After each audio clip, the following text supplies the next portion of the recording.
Hello? Can everyone hear us? Hello! Should I come sit by you, Mom? Yeah. Come sit on the couch. Here, It's I'll weird turn that you're this very carefully. Great. Great. Hey, everybody. Hey, everyone, how's it going? How do we see the questions? They're up there on the screen. Hey, everyone, how's it going? We're so excited that you're here with us on this live stream. Thank you for the people that are already here with us that have been waiting before, and we're so excited to bring new people in. Hello, hi! We gotta Hello. move this like There we go. equal. How do we do that? Like that? Yeah. Sure. Great. That's good. Cool. So today, what we're going to be doing is talking about life as actors and actresses in New York City and what that is like, and we've all had very different experiences with it, and we're excited to kind of share those, and then hopefully take your guys' questions and talk about what you guys are interested in. So, I guess Molly and I will start because we've been living in the city now for just over a year. Oh, no, we moved in November of last year, so it's been like a year and a half. Year and a half. Yeah. How's it been, Moll? It's been great. We love it. It's been it was cool. Colby was on Broadway, if everyone recalls, so that was cool. Were you really? Can you imagine? Like they never knew. Oh my gosh! Wow. What would you say was the biggest challenge of moving to a city like New York? Just in general. Well, as a just a human being. huge adjustment. Like I'm personally from Texas, so is Caysi, and like where I live is like a smaller town kind of feel, like a suburb of a city. And even being in Fort Worth, which is the city I was close to, it's nothing like living in New York City.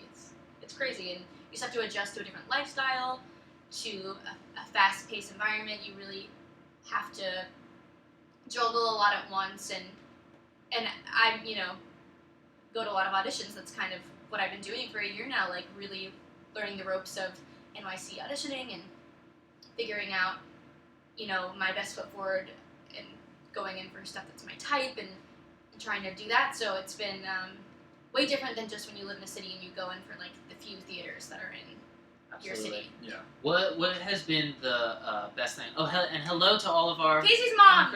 Hi, Mom. Hello from Texas. Hello to Gary from Minneapolis. Hello to Hannah and TSS. I don't know what your name is. I always just see your username TSS. But thank you for all of you, Hello, and Michael and Rose, all of you guys for being Mom and such Mike. great subscribers and followers, and we're excited to keep bringing more content to you guys. But hello to all of you. Thank you for joining us. Let's turn to Kevin and Caysi a little bit. Let them introduce themselves. Okay, yeah. Oh, you wanted to go? I was going to ask you another question, but That's yeah, go for it. let's have them introduce Yeah. themselves a little bit. Okay, well, hello, everybody. I'm Kevin. I'm from Florida, and I went to Rider University with these guys over here. I got my BFA in musical theater, moved down to Orlando for a year and a half almost, and then recently just moved here to New York City. And I'm Caysi. I am from Austin, Texas. Woohoo! So they're dating. Tori. We're dating. Tori. We were all best friends from college. Kevin and Colby lived together in college. All 4 years. I We were basically roommates lived with them, then Caysi joined the pack when she entered Rider. And now we all live together here. Share this apartment. He's our little babe. You can She's barely like see her. You go. tucked She in looks like there. a blanket. She looks like You a can barely see her. She's part of the a blanket. Yeah, she's literally like a hot dog right now. In a blanket. amazing Michael. It's Broadway Mike. You don't need to call him Michael. Broadway We're on Mike, a first yeah, name basis. obviously, of We course. know his first name is Broadway Mike. Broadway, last name Mike. So they lived in. They went to Florida for their first year out of school, and What was that like? what was that like? Yeah. It was great. It was definitely less of an adjustment than moving to New York City, but still an adjustment in amongst Yeah. itself. I mean, we should talk about why Yeah, sure. we did Go that. ahead. So, we actually did a show together. I'm a year younger than all these people, but I graduated a semester early, so I really just graduated a semester after them. So, right after Kevin had graduated, this was like May of 2016, we did Mary Poppins in Austin. And that summer, we got to spend a lot of time together, and we were just like, okay, so what is our next step? Where do we want to be? And we just kind of, I don't even know what triggered it, but all of a sudden we were like, I don't know if we want to be in New York necessarily. We have, I think I still have it, we made a pros and cons list of New York and a pros and cons list of, we came up with the Orlando idea, which would be, go to Orlando, audition for the theme parks there. Which Kevin ended up being cast at Disney World. Yeah, I Which did is super exciting. Yeah, I did a Super hard. part-time. Yeah, I did a part-time show at one of the resorts, and it was fantastic. Like, I completely enjoyed my experience. Disney's fantastic. But I totally think like what they did, like taking time for themselves to figure out like their own time and pace moving to New York is super important, because if you're not really ready or sure you want to do it right away, Right. like maybe don't move here, because you have to be so committed to wanting it, and it's not always sunshine and rainbows. It's cold and it's expensive and it's hard, and if you're not totally in a place with yourself, you're like, oh, I want to do that grind right now. Like, I think they're ready now, Yeah. and maybe they wouldn't have been if they had moved here We right after certainly school. weren't. I mean, and when we made that decision to go to Orlando, we kind of thought, we will never be ready for New York. You know, that is not what we want. Long term, that doesn't, you know, we thought it didn't project us towards the life that we eventually want. But not that we were wrong, it's just, You were open to changing your mind, and when you felt differently, Right. you came here. we Yeah. made the right decision at the time, and then about, I don't know, a while later, They came and visited us, and we were like, oh, you guys can move. Because it was really hard being away from them for so long, because we spent every day together in college. Classes together, hanging out together, rehearsals together, just obsessed with each other. And so then they were gone for a year. We literally didn't go out at night. Colby and I would just FaceTime them. Yeah. Only. And, yeah, we didn't have any friends in Orlando. That's not true. We had friends. That's not true. We had At friends. least in I Orlando. didn't have any friends. No, but we're all We just like, would see them occasionally, and they were great, but there was just a void missing. There was a hole missing where Yeah, we felt like we had kind of we- moved into something that was a little further down the line for us than right now. So now that you guys are in the city, so it's been what? Moved in March. It's been about beginning of March, so like a month and a half. Mhm. Yeah. What has been the thing that you were not prepared for about living in the city? What was the thing that caught you off guard? You were like kind of prepared, like, oh, I know that it's gonna be like this or like this. What was the Yeah. one thing you did not foresee? by the way, we see the questions. We're writing We're- them down. we're We're going to gonna- come to them Yes, too, we're gonna- so don't yeah, we're worry. gonna I've do a whole got question Rose, first. TSS 6295. I've got yours. Tori. So, continue. I'm not exactly sure. I think the biggest thing was just day to day how easy and convenient things can be here. I step outside of my apartment and there are 9 places I can eat on this block. At the same time, though, there are day-to-day things that are, you know, there are things that we knew about going into, like, you know, we don't have a washer and dryer in our apartment, and we knew about that going into this. It's just when the first time you have to do laundry, you're like, oh, really? Like when you're used to having a washer and dryer, Exactly. you use literally all day. Yeah. That's like things like that you don't think are an adjustment. They totally are. Yeah. I think it's probably just a lot of the little things.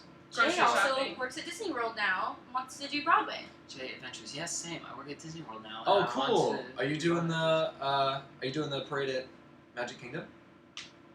That's fantastic. We'll wait for the We'll wait for lag, the response. but yeah, Jay, let us know and see you guys actually be there.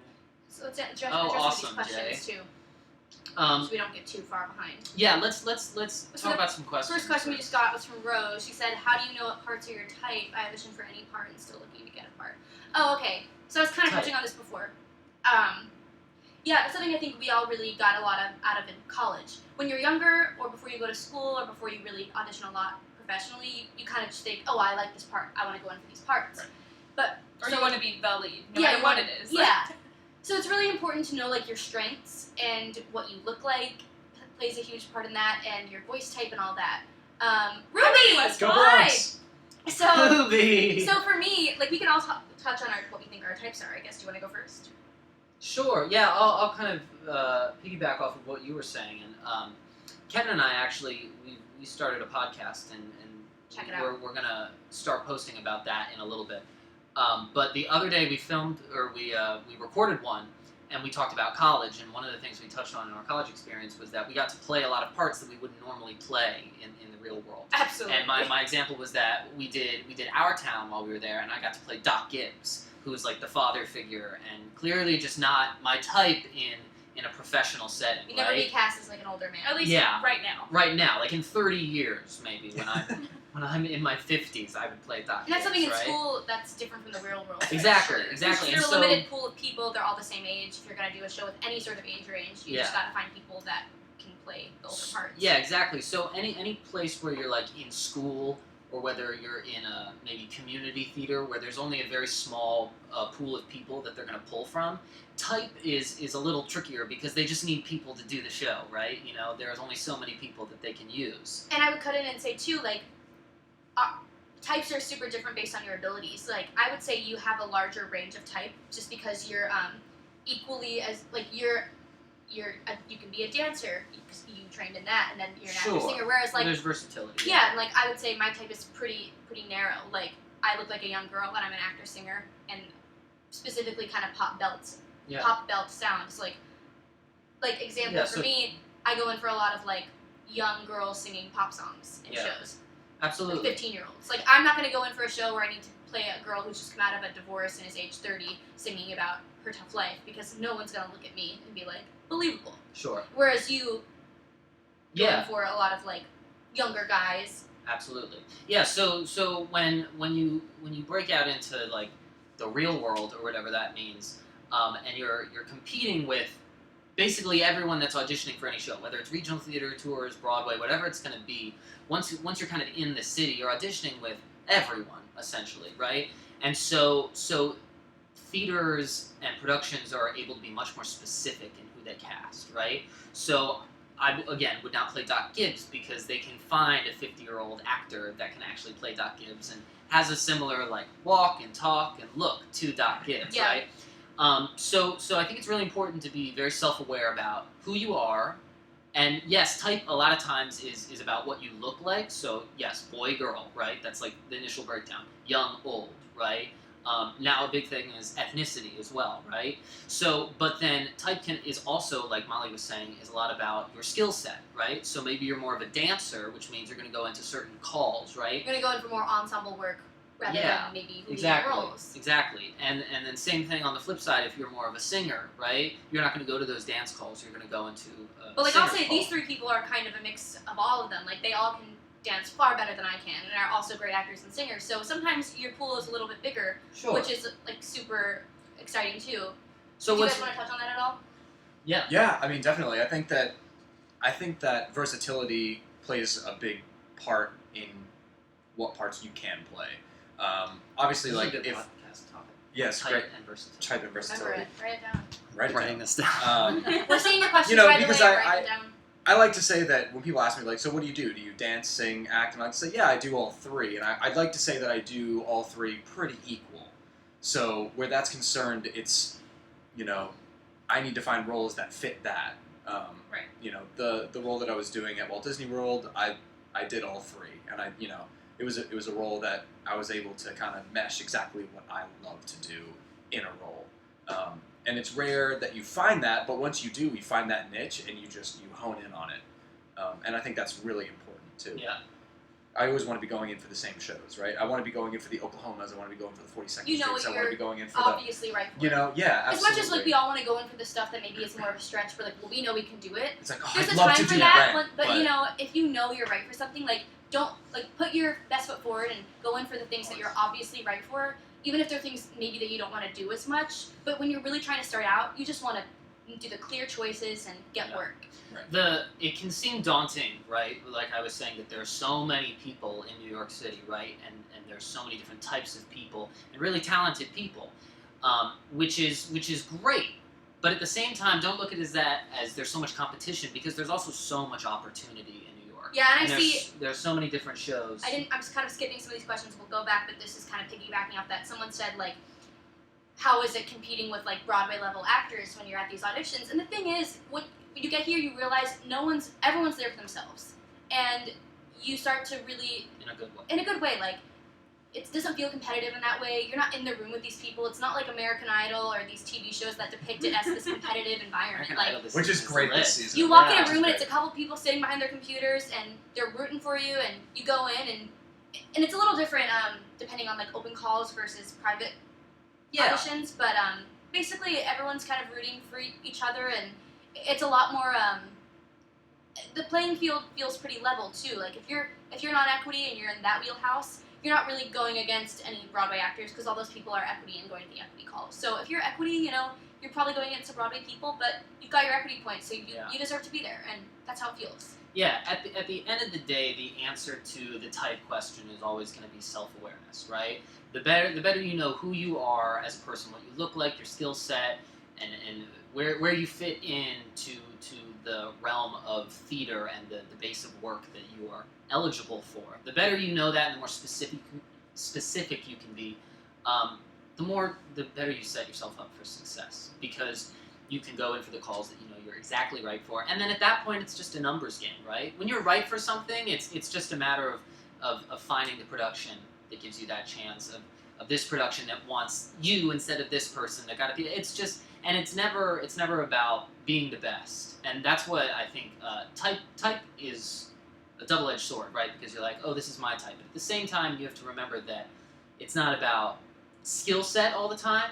A lot of times it's literally about, we need this person to be 6 foot, they need to fit into this costume, they need to be able to look good next to this person, look like they're related to this person. You know, there's so many factors that go into it, and the more you can just be confident in who you are as a performer, the better you can present yourself in the room, and also be able to walk away from the room, you know, and not have to like worry about how you did. There are so many outside factors, right? There are so many things that you can't control. The only thing you can control is going in and doing your best. Yeah. Everything else, you don't know, who they're picking for the girl opposit you, right? And you can do your if best. It's a height thing. Yeah, if it's it doesn't matter. It's about them, and absolutely. you just gotta let it go. And Hit us up with another question, Paul. cool. This is for you, Cole. This The is next for question me. was about Saigon.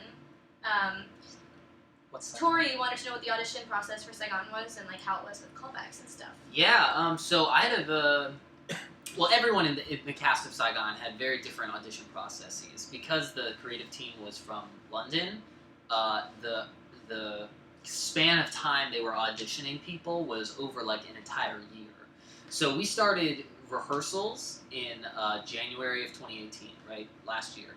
And they had started auditioning basically January of 2017, the year previous. And some people found out... you said that wrong. They auditioned in 2016, you guys opened in 2017. It's 2018 now. Right.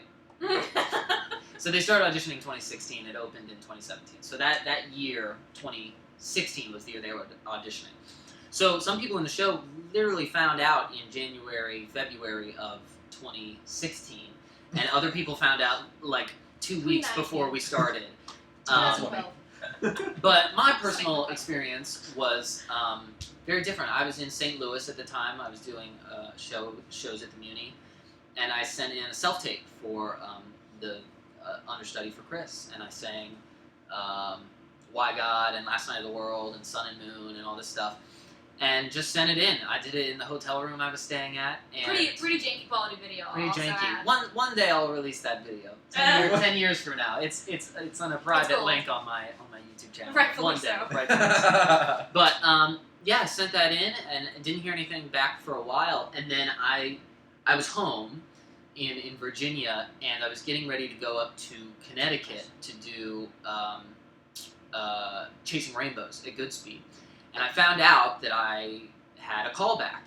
So, and this was just kind of like a random final callback, because they were just looking at people for covers, right? So they needed people to come in and kind of do some of the ensemble stuff and like dance and see if they could do that, and then sing all the principal music. So I found that out. I was able to go in literally the day before we started rehearsals at Goodspeed. And so I drove my late car up to Rest in peace, to Bruce. New York. Rest in peace, Bruce. He's no longer with us. Oh, Bruce. Drove up to New York. Got out. It was up at the Alvin Ailey Dance Center on like 50th or something. I went in, and it was just basically the entire creative team, and we did some chasses across the floor and some different a different combination from American Dream, I think we did. And then went back out, and then one by one people went in to sing their stuff. And there were a bunch of other guys there for Chris, and people there for like Tui, and all the guys that would have covered in the ensemble.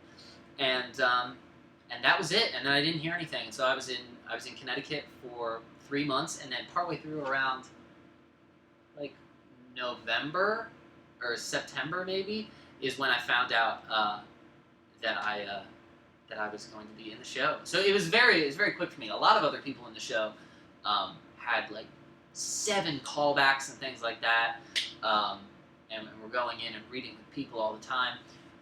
So it's different for everyone. And, I'm sure it's different for every show. and there are also to kind of give you a barometer for how wacky it is all the time. Is I've gone in for shows at regional theaters. Right, that I've had to go in like 7 times for callbacks For, like, and smaller self tapes roles. and like for much smaller roles, smaller theaters, everything like that.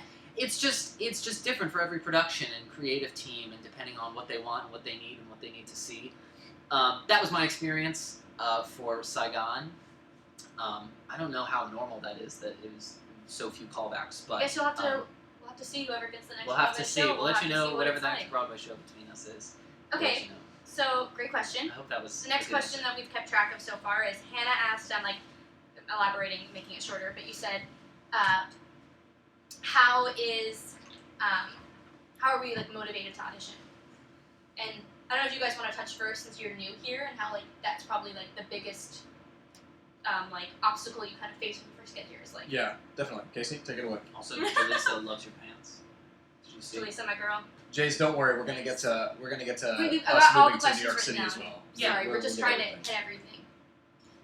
Yeah, so I guess, we've been here about a month and a half, but honestly, it's just like, life has been so crazy since we decided to move, started moving, packed up. It's been like nonstop, and then you get here and it's like you gotta get a survival job, and Or 3 survival jobs. Exactly. In Casey's case. and you gotta figure out how do you do laundry, where do you go grocery shopping, all that kind of stuff. So for us so far, neither of us have been to any auditions yet. We both plan to, but Soon. The thing that you realize when you start moving to the city is that you can prioritize several things, right? You can prioritize getting a routine and getting a job, or you can prioritize getting out and auditioning. And for me, especially, I would love to have some money in my bank account before I start Right. going out to audition and doing these things, just as a safety net for me. It's We're totally both- your own pace. we're Yeah. both very like structured people. Part of the reason we moved to Orlando is because we like having a routine and like something that's the same, and we like having control of things. So right now we're both just trying to like get on our feet, feel good about where we are, what we're doing, and then I feel like that's the next step for us. And also there's no there's no time frame, there's no rush. It's not like, oh no, It'll always be here. if you don't audition by 3 months after moving to New York, like that's it. You guys You're also done. kind of moved. There's kind of this thing called audition season. Right. If you're not a New York actor, where there are always auditions going around, but like really kind of like once the end of January hits through like about now is like prime crazy audition season. Like going into any Everybody's, studio is just kind of insane. Everyone wants to audition. So they kind of came in the middle of that, and like moving across the country in the middle of that is just insane. So I think There's it's just good no that way. you guys are gonna be here for a while, and when you get Yeah. there next year, it's gonna be like a new. Right, we're going to be completely settled and Yeah. ready to go. Tori, to follow up on that Saigon question, I got the self tape and the callback through my agents. But yeah, and hello to Arkansas, Reese, all of the new people joining us. Hello. I'm not on the DVD from Saigon because that's from the London production. So And going You're- back to the motivated to stop audition research. wise, I feel like we both audition a lot, and this is kind of also touching on this agent question. So Hannah, this is still answering your question about auditioning, and then Tori also asked, "Do we all come to the city with equity cards or EMC points?" This is the first part of your question. We answered the second part already. So. I have a funny response. I have a funny response I am. to Tori's. Oh, about my terrific. EMC Do you points. want to lead? Sure. So I did my first show where I was gaining EMC points right after my freshman year of college. So I've been accruing points since then, and then it really hasn't mattered because we haven't been here, and I've been kind of out of the game for a while. So I was like, oh, you know what? I wonder how many points I have because they just lowered the amount of points you need to become equity. So I called equity about 3 weeks ago, and I was like, hey, just wondering how many points I have. So you have to have 25 points to become Which is equity, changed it, yeah. and I have 24. So that's my fun little story about that. So funny. But Yeah. Well, as far as Kevin took his car to Disney, so Yep. he moved here with EMC points. Colby's been equity since your freshman year when you worked at the Muni. Yeah. And then I took my card the beginning of this year.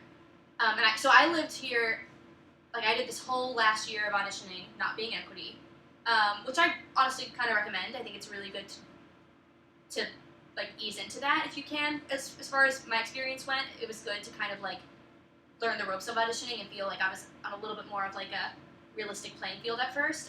Well, that all depends on your type too and your skill sets and Yeah, all that kind of stuff. but as well.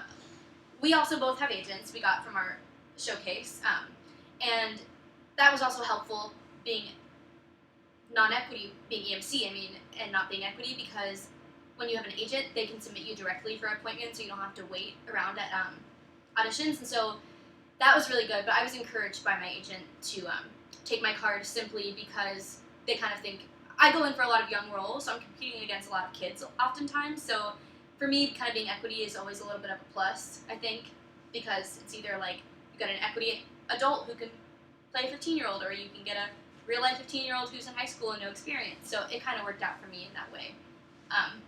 But everyone's equity journey is different. Yeah. And there's a weird stigma that you have until you get here about like, oh, I don't want to be in New York and not be equity, but it doesn't exist. There are Like, pros and cons to both. there are times where I wish I wasn't equity because I'm like, oh, I can't go in for this tour, I can't do this, or Or they're more unlikely to cast me because I'm going to be more they don't have expensive. every show has a limited number of equity contracts regionally. So like if you go in for this theater, Depending on the theater. yeah, and not on Broadway, everyone has to be equity, but if you and you can also still audition for Broadway shows if you're non-equity. They will make you equity if they want you to be in the show, which is another thing. That wasn't my experience with Saigon. I was already equity, but I got my equity card through a theater. So there are several different ways you can get your equity card. You work a bunch at equity theaters and you earn up your points. You become EMC, which is equity membership candidate, right? Mm-hmm. And then so that's what Caysi was talking about with the points. And you eventually accrue a certain number of points, and then you can take your equity card, right? So, and they just changed it. It used to be, 50 points? Yeah. It used to just be you had to get 50 points and you could take your card. So now they just lowered it because they're hoping to get more people to be equity so that they can hopefully work with theaters so that more people get benefits and everything like that. And so we're going to see how it plays out. But the way I got my card, and kind of similar to Kevin, was that so after my freshman year, I worked at the Muni, which is an equity theater, and they just kind of give you your card. And similar to what Molly was saying, like if you you can audition for equity theaters without being equity, and they might give you an equity and contract. they might just like give you an equity contract and make you equity that way, and it just kind of Which is what Disney did. and that's what Disney did as well. Yeah, what happens with Disney is there are equity stages and non-equity stages, and when you get cast at an equity stage, they offer you your card. And what a lot of people don't understand too is that you have to pay to get your equity card. So it's not free. Like it's not something that they just hand you. You know, it's like it's over $1,000 if you want to become an equity member at first with all of the fees and everything else that you have to pay. So that was something I didn't know until I got into those negotiations. That's why like it's not necessary to take it. Certainly if you're worried about not always getting work, because you're gonna have there's gonna be a different pool of people that they're gonna pull from that are non-equity, and you might have a better chance in that pool, right? And certainly, like once you accrue enough points, that's one way to go. It was great for me as I got it from an equity theater, because instead of like paying dues out of pocket, they essentially just took it out of my paycheck to begin with. So it kind of lessened the blow a lot of if you were just say, oh, I finally have all the points, let me go get my card, and you pay out of pocket, which is tricky. So it's also like a financial decision too, and you have to pay dues every year, which they just upped actually. Yeah, it's like 80. It's like 70 or 80 now or something like that.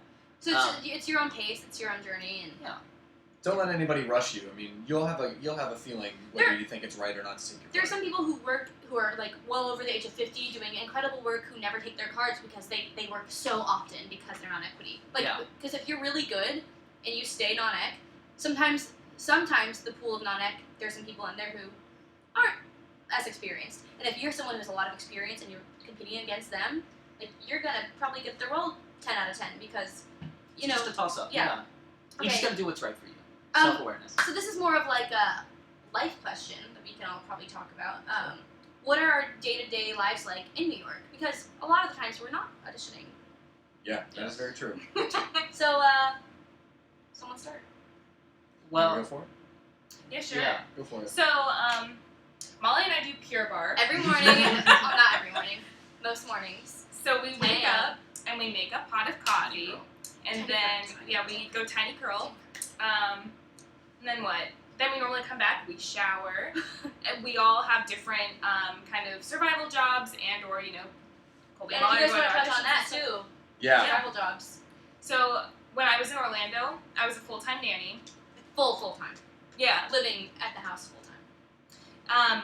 Loved it. It was awesome. I came to the city looking for a full-time position and, just wasn't able to find the right thing. At this point, I've done it for a while, so I know what I'm looking for and, I know what kinds of positions are out there, so I'm not really willing to settle. So Kevin was actually hired at a restaurant and helping him study for that restaurant, because it's a long, lengthy study process, which you can go into in a second, but Yeah. I kind of was like, oh, I think I could be really good at this as well. So now we both work at a restaurant. The same together. restaurant? Mm-hmm. And why don't you talk about your experience at the restaurant so far? Yeah, so I found the offer on Indeed.com. So if anybody's looking for jobs, I love Indeed.com. They're fantastic. So many great positions open all across the United States. Regardless, I found this position and I applied through their website and got an interview, got the job. And with most restaurants, there's a Charlie is so Sorry. good. Charlie is upside down. There's a pretty rigorous training process for most of the restaurants. When I was in Orlando, I worked pretty much full-time at a restaurant as well. They were corporate. The place that I'm working at now is corporate as well. But it's a little bit more on the fine dining side of restaurants. So there's a lot of training and a lot of things that go into it that you don't necessarily think about when yeah. you go to eat at one of these places, but it's what makes your dining experience different from other places. It's been extremely rigorous, to say the least.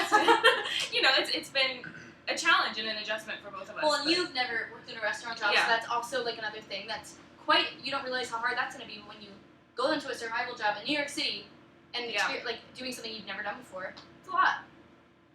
But it's always good to challenge yourself, and she breezed through it, and now you're making some money.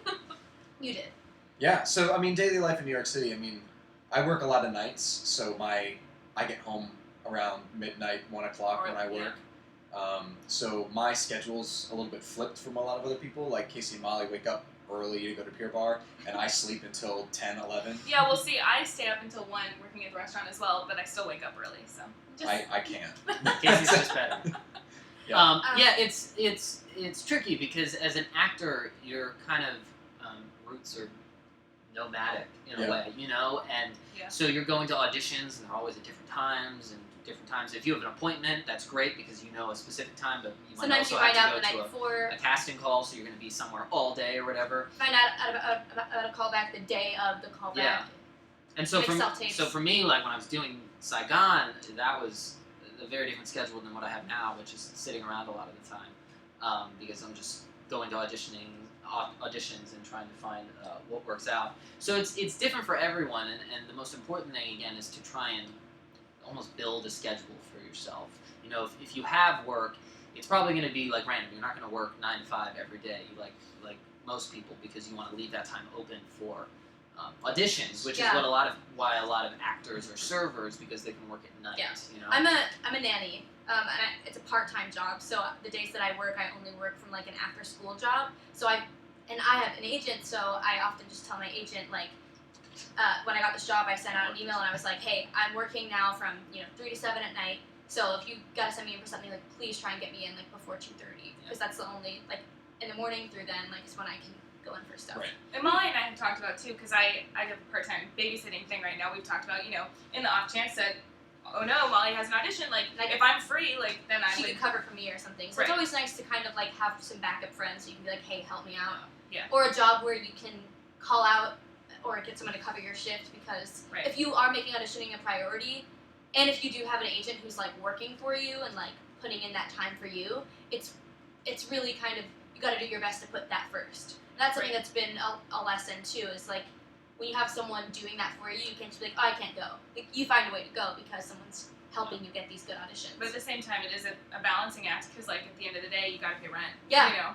So, and that's kind of the catch-22 of being in New York, is really ideally, I'd love for someone to just pay me money every week, and I could just hang out and take care of myself and go to auditions and do whatever. I really don't want to work, but unfortunately, you have to find a way to survive. And that's kind of the eternal struggle of adulting too, is trying to find a balance of what you want to do and work and, making rent, saving money. Yeah. That's kind of where it is. I'm going to pair these two questions together. So Jay asked, what shows have we all done, like, since graduating college? And then Alyssa says, what is it like traveling, like out of New York to do shows? So, Colby did Saigon. Yeah, well, I did that here. No, the first question is just in general. Since school. Caysi's worked a lot in Austin, where she's from, at the Zach Theater, which I think a lot of people know. Kevin did Disney. Mm-hmm. And then for the question that's like, what's it like traveling? The only shows I've done since being here, I haven't been cast in anything in New York yet. I've only gone other places to do shows, and that was in Texas as well. So it's kind of interesting because some people might not know too, if you're not from New York, every theater basically auditions in New York, not just the shows in New York. So if a theater's in Utah and they want to get, equity actors for their show, they're going to fly to New York and audition people here and then fly them out to Utah to do the show. So you're not just going to New York auditions to audition for New York shows. Right. You can audition for Disney, for cruises, for international things. Yeah. Most of the stuff that people are going in for in the city are all over the country. Yeah. Yeah, absolutely, because a lot of work is going to lie in regional theaters for people because there are so many opportunities, and they do massive seasons, and they cast a ton of people, and they all audition in New York. And so to talk about the question, or to answer the question about what's it like traveling to different places, it's great, honestly. I had the pleasure to work in St. Louis a bunch, at the Muni. I worked there a bunch of summers, and it's so fun. It's like summer camp. You go there and you rehearse, for a week and a half. Every regional theater is different too. This one is very short, but you rehearse for a week and a half, and then you have your week of shows, and you just bike around Forest Park all the time, and it's gorgeous. It's like a vacation. It's the same. I had a similar experience when I was at Goodspeed, which is up in Connecticut, and I was there. Gorgeous. I was there. Yeah, Molly came and visited. I was there during the fall. Right before we moved here. Right before we moved here.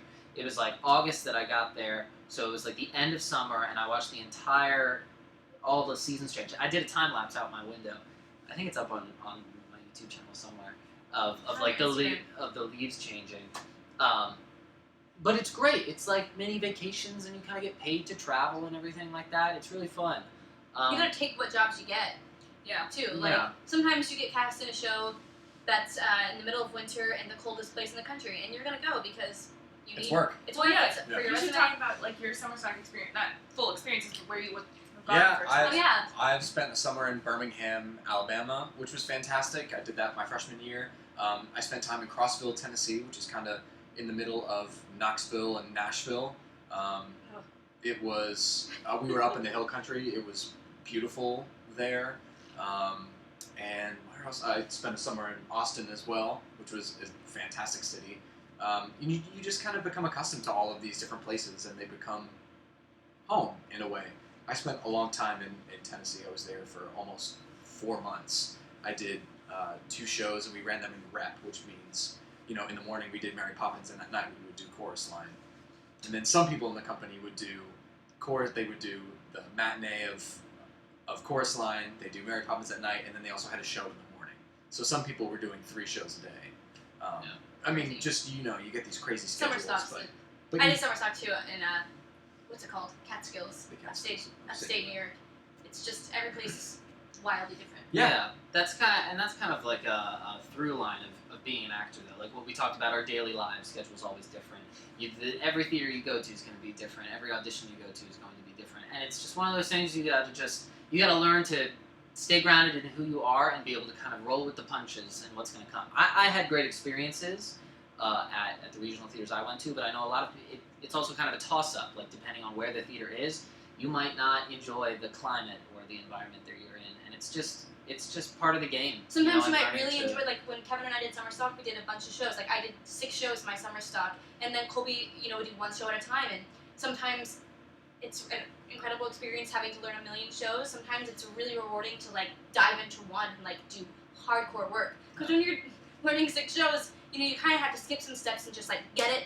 Like we would tech the show in one night, whereas you have more time to like breathe and live in a show you're working on singularly in one summer. So every experience is different, and it's super cool to challenge yourself and try as many things as you can and do as many different types of productions as you can, if you can. Yeah. I want to answer a couple questions up here I real wrote them quick. down. Mike, this have you been? Have you Yeah. auditioned for a theater company without getting a call back, but then went in again and you got one later on? Yes. Do you want to talk about your experience? Yeah, well, like, I went in for Dear Evan Hansen, Right. and I didn't get a call back. My initial, they had callbacks, I didn't get one. And then I got a call later from my agent saying, oh, they want to call you back in for this role. And so, I mean, sometimes they might think, based on someone else they saw, okay, well, we think we're going to lean more this way, so we don't need to see her again. And then maybe it doesn't work out with that person in the end. They're like, oh, let's go back to this girl. I mean... Yeah, it's crazy. I got an email. I went in for Grinchmas at Universal, and they sent me an email saying, thanks, no thanks. And then 4 days before the rehearsal started, I got a call from Universal, and they were like, hey, congratulations! Like, we really want you to be in Grinchmas. And, I had to say no because I couldn't switch everything that I had already had going on. But, it's crazy like that. Yeah. You never know. And talking about, like, going back in, I know at least one person in Saigon, they went in for, like, an initial open call. They went in, they got cut. They went back into another call, and they booked it. Yeah. And so it's tenacity and just every audition is for the next audition. That's always a great quote to kind of live by. When you first come to New York City, it's really tricky. And unless you get very lucky, it's all about connections, right? So if you come into New York City and you don't know anyone, you're essentially just going in the room to get your face there, and it's certainly that way with a lot of TV and film stuff, which we haven't really touched on, but. In that world, even more so, you kind of have to go into these agencies and these different companies a bunch of times before they're even like, oh, I've seen you before, I know who you are now, because until then you're just like another name on the list of people they're going to see that day, and so that's why every audition is for the next audition is really good, because you always want to do your best, and even if you don't book that job, if you leave a really good impression, they'll remember you. Tell that Ben Platt story. Oh my gosh, I'm sure a lot of you guys know it. This is a perfect example. When we saw Dear Evan Hansen, we instantly fell in love with Ben Platt, and so we watched videos about him. And one of the coolest videos we saw, I don't even know if you guys know this, maybe we've talked about it, maybe you saw it yourself, I don't know. When Ben Platt auditioned for, when Ben Platt was younger, he went in to audition for Dogfight, which was the same people who wrote, Dear Evan Hansen wrote Dogfight, and they were doing that show off Broadway. So he went in and he sang for them, and they were like, oh, this guy's great, but, like, he's not right for the show, he's a little young, like, whatever. So they ended up reaching out to him on Facebook, finding him, being like, hey, you're wonderful, but this isn't going to work out. However, we're kind of in the process of writing the show that, like, we feel like you're maybe right for. And they told him, and he was like, oh, God, like, that's nice, but, like, that's not going to happen. That was Dear Evan Hansen, and he ended up being the person because of them seeing him at Dogfight that he didn't get off Broadway, they had him come into the first reading, and he won the Tony for That's it. the perfect example of every audition's for them. And again, it's all about type and versatility, and he went in, and he's obviously very talented, but he was not right for the show that he went in for. But it's good that he went in, because people are always working on new stuff. Yeah. I mean, I went and in they for... can kind of tab you and be like, oh yeah, he was really good, he's not right for this, but I'm working on this other project that he would be perfect for. A friend of ours was monitoring an audition that I went to for a regional theater, and she told me after I was there, she was like, yeah, there was a guy in the room who's worked at the theater before, and he was just there to write down names of people that he was like, oh, this would work for my upcoming project. And I thought that was so cool to hear. He was just sitting in the back being like, someone that maybe they weren't even calling back for their shows, but he was like, I could use them in mine. So, I mean, you just never know who's listening and why they need you and what you're right for. There was another question. Or are they up? They're right there. They're right up there. Would you ever go on tour with the show, or would you rather do a sit-down production? I mean, me personally, I like to be set up. I love being here in our apartment. I mean, touring is... none of us have toured. No. Toured. I say tour weird, don't I? Yeah, you do. Yeah, I know. You've said it weird since day one. You say Tour. tour. Is that tour? Tour? It's tour. Tour.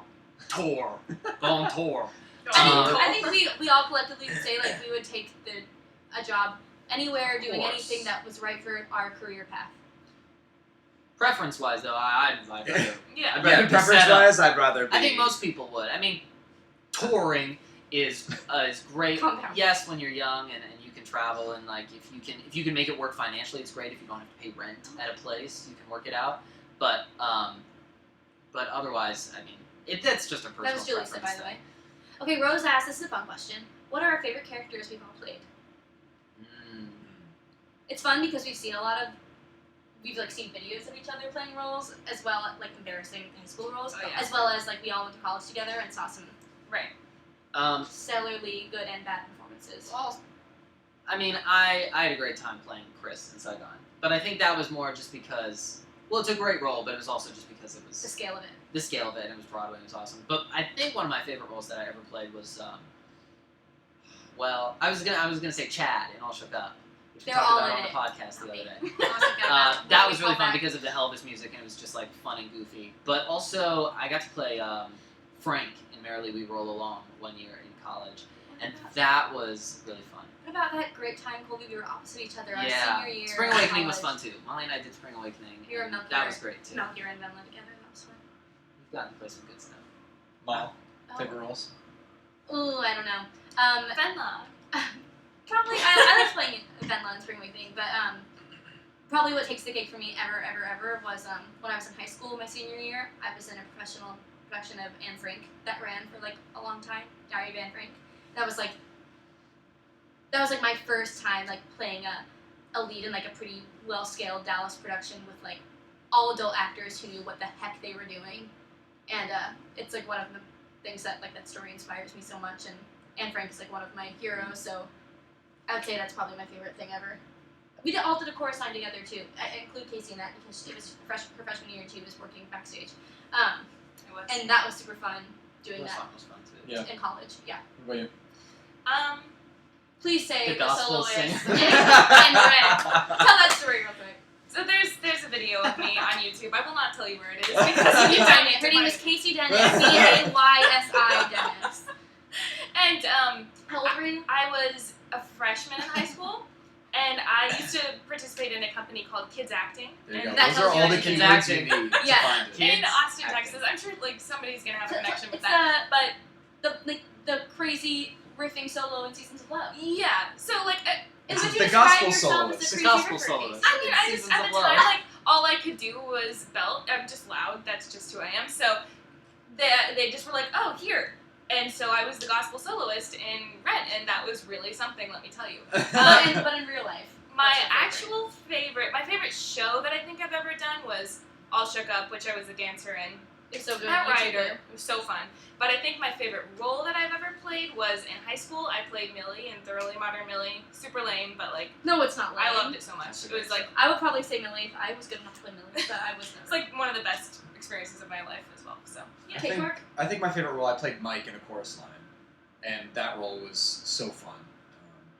You get to have your little moment, and you get to play. Mike's a really like fun character to kind of dive into. So I really enjoyed playing Mike in chorus line. And I've done a lot of really fun ensemble work as well.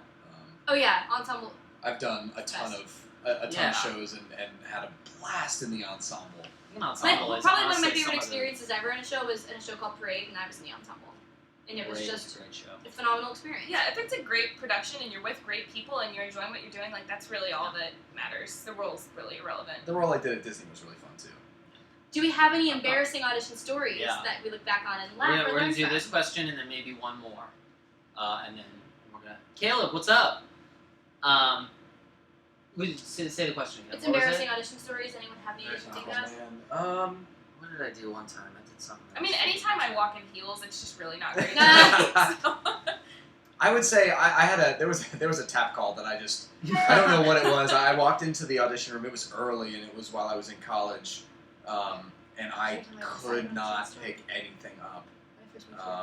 I was probably running on 4 hours of sleep. I had to wake up at 4 a.m., take the train into the city to sign up for a call at 6, and it was really embarrassing. I couldn't dance. I forgot like everything. Forgot how to dance. That was pretty embarrassing for me. What was the last audition we did? For what character? What was the last audition we did for? I went for. Peter Pan and Peter Pan. Did not book. for Jack Kelly the other day. Did you book? No. I did not book. What about you guys? Can you even remember? I think the last thing I auditioned for was Of Thee I Sing at Rider University. Oh my god! Of Thee I Well, you Sing. sent in a self-tape recently. Yes. Oh, I did. I sent in a self-tape for Beast. Beauty and the Beast, yeah. Did you send it for Belle? Indeed. Yeah, for both. When she literally is Belle. Literally. The last audition I went into a dance call for Disney World. That was my last. Did you book? No. Moral of the Let's story. pick one more. we're all Let's pick one more untalented. question, and then we'll answer the question before we leave from George Westside. What's the? What do you think? Someone pick a question. Kevin, pick a question. Caleb asks, while in college, what are some tips for saving money and preparing for the move to NYC or Saving money. anywhere to Oh. start your career?